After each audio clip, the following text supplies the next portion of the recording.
বাংলাদেশ কৃষি বিশ্ববিদ্যালয়ে বহিরাগতদের হামলার ঘটনা ঘটেছে। এতে বেশ কয়েকজন শিক্ষার্থী আহত হয়েছেন। ক্যাম্পাসে বিরাজ করছে থমথমে পরিস্থিতি।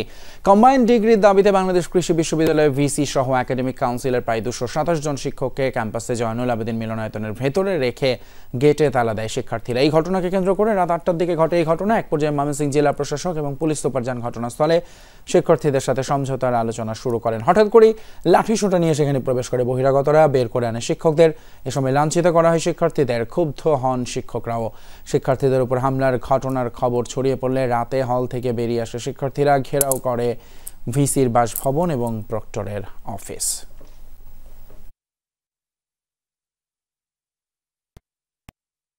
অ্যানিমাল হাজবেন্ডারি ফ্যাকাল্টি যারা স্টুডেন্ট ছিল তারা শতকরা 92% ছাত্রছাত্রী কম্বাইন্ড ডিগ্রির পক্ষে মতামত দিয়েছিল। ভবিষ্যতে যে আমরা ডিএলএস এ চাকরি করবো সেই ক্ষেত্রে যেন আমাদের একটা সমস্যা না পড়তে হয়। প্রথম থেকেই আমাদের দাবি ছিল যে আমরা একটা মাত্র ডিগ্রি চাই, অনলি ওয়ান ডিগ্রি, সেটা হচ্ছে combined degree, BSc and vet science and S. আমরা আদার্স অন্য কোনো ডিগ্রি চাই নাই।